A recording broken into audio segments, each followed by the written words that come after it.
২০০২ সালের সেই গ্রীষ্মের কথা মনে আছে? জার্মানির মাটিতে সবুজ হলুদের জার্সি গায়ে শেষবারের মতো বিশ্বকাপের সোনালি ট্রফি উঁচিয়ে ধরেছিল ব্রাজিল। রোনাল্ডো, রিভালদো, রোনালদিনহোদের সেই প্রজন্মের পর থেকে যেন সময় থমকে আছে সেলেসাওদের জন্য। ৫ বারের বিশ্ব চ্যাম্পিয়নরা এরপর বহুবার স্বপ্ন দেখেছে, কিন্তু বাস্তবতা বারবার নির্মম হয়েছে। ২০০৬, ২০১০, ২০১৪, ২০১৮ একটির পর একটি বিশ্বকাপ এসেছে গেছে, কিন্তু শিরোপা আর ধরা দেয়নি। সর্বশেষ কয়েক আসরে তো ব্রাজিলের যাত্রা থেমেছে কোয়ার্টার ফাইনালেই। হেক্সা জয়ের স্বপ্ন যেন ধীরে ধীরে গল্পে পরিণত হচ্ছিল। ঠিক এমন এক সময়েই দৃশ্যপটে হাজির হলেন ইতালিয়ান মাস্টারমাইন্ড কার্লো আনচেলোত্তি। তার হাত ধরেই আবার নতুন করে স্বপ্ন বুনছে ব্রাজিল। তবে এই স্বপ্নের পথ মোটেও সহজ নয়, কারণ আনচেলোত্তি স্পষ্ট জানিয়ে দিয়েছেন, নাম বা তারকা খ্যাতি নয়, দলে জায়গা পাবে শুধুই পারফরম্যান্স আর ফিটনেস। নিয়মিত ক্লাবে খেলা ফুটবলারদেরই বিশ্বকাপ দলে বিবেচনা করবেন তিনি, আর ফিটনেসের প্রশ্নে কোনো রকম আপোষ নেই, জিরো টলারেন্স।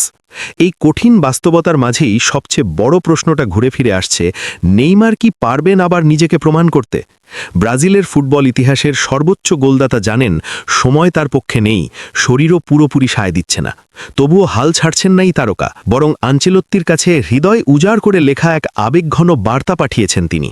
সেই মেসেজে নেইমার জানিয়েছেন, ব্রাজিলকে আবার বিশ্বকাপের চূড়ায় তুলতে নিজের সব কিছু উজাড় করে দিতে চান তিনি, করতে চান অসম্ভবকে সম্ভব। শুধু অংশগ্রহণ নয়, স্বপ্নটা আরও বড়। যদি ব্রাজিল বিশ্বকাপের ফাইনালে ওঠে, তাহলে সেই মঞ্চে গোল করে দেশকে শিরোপা উপহার দিতে চান ৩৩ বছর বয়সী এই ফরওয়ার্ড।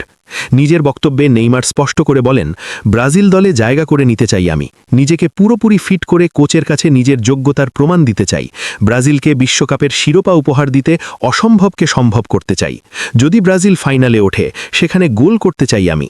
কিন্তু আবেগ আর ইচ্ছের বাইরে বাস্তবতা কঠিন। নেইমারের জন্য বিশ্বকাপ দলে জায়গা করে নেওয়াটা এখন পাহাড় সম চ্যালেঞ্জ। কারণ ২০২৩ সালের অক্টোবরে উরুগুয়ের বিপক্ষে ম্যাচে ভয়াবহ এসিএল ইনজুরিতে পড়ার পর দীর্ঘ সময় জাতীয় দলের বাইরে ছিলেন তিনি। সেই চোট শুধু মাঠের বাইরে নয়, মানসিকভাবেও তাকে ভেঙে দিয়েছে। প্রায় ১ বছর পর গত ৯ নভেম্বর ফ্লেমিঙ্গোর বিপক্ষে সবশেষ মাঠে ফিরলেও প্রত্যাশিত পারফরম্যান্স দেখাতে পারেননি, বরং সমালোচনার তীরে বিদ্ধ হতে হয়েছে তাকে।